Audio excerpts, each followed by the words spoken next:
All right, dads, baby see, baby do. Baby see, baby do. Baby sees you doing it, the baby's gonna do it. Your reaction is gonna be the baby's reaction. So, anyway, I've learned that over the course of learning how to be a dad. So I try to stay as calm and cool and collected as possible. And sometimes when he's screaming at me, I even get as cool, calm, and collected as to start whispering. And it brings the volume way down.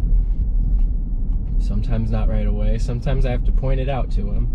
But stay calm. Remember who you're up against.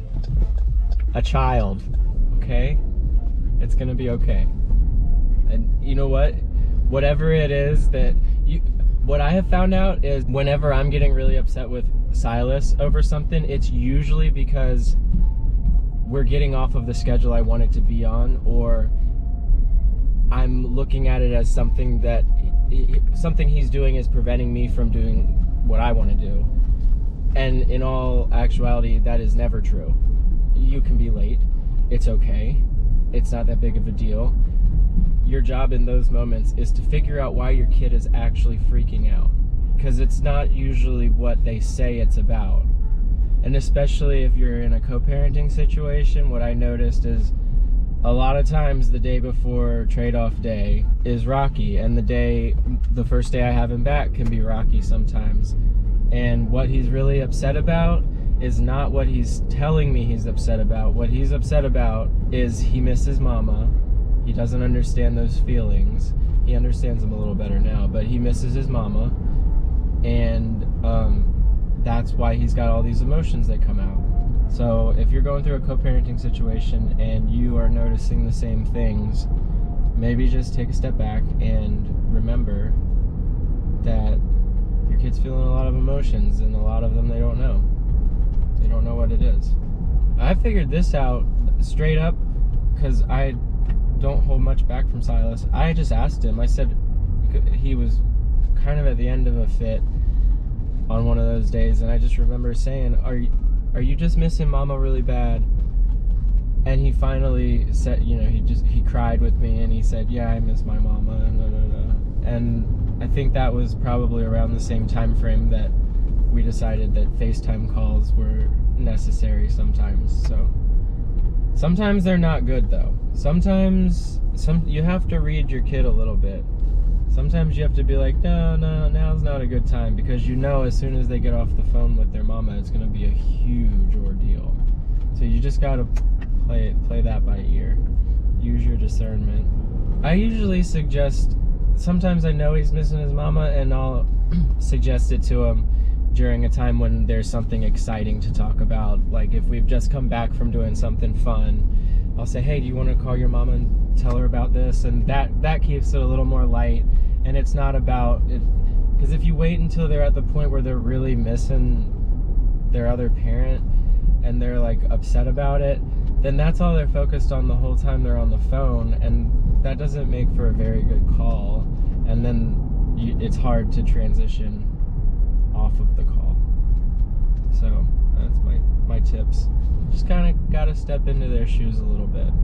For me, growing up in a household where my parents are still married to this day. I've just always been together. So I didn't have the experience of going back and forth. I don't know what that's like.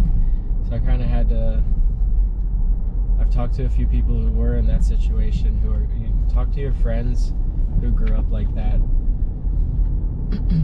Family that's grown up like that, talk to other parents, trusted people.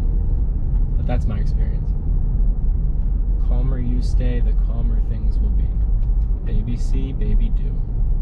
And you'll notice that when you yell at your kids, and I hope you don't hit your kids, but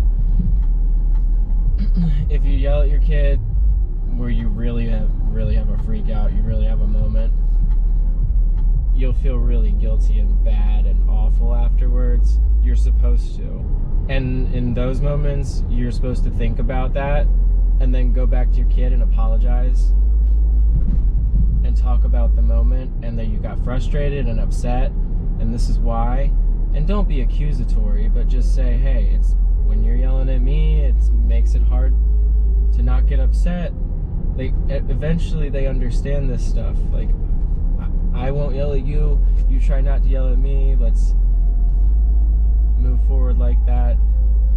And it, you know, he's 4.5 now. We still have our moments.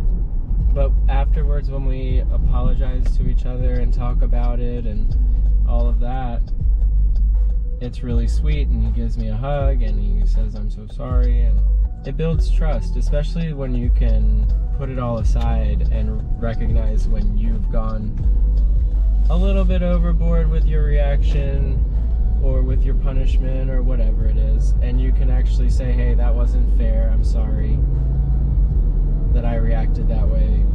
They get it. Kids start understanding what you're telling them before they can even speak. So just talk to them like they're little adults. The whole time. The whole time. I mean, you know, there's the occasional goo goo gaga, whatever. But don't do that all the time. Baby see, baby do. Baby hear, baby say. Talk to them like they're little adults. They start understanding these things pretty early. Silas used to make noises and point at stuff. That means I want to know what that is. And so we would walk around the house and he would make noises and point at things, and I would just say, that's the cabinet, that's the stove, that's the refrigerator, that's mustard, that's ketchup, whatever. This is how they learn how to speak and learn what things are. And baby see, baby do. Baby see, baby do. Be good to your baby be good to you. Alright, I'm back at work, but I love you.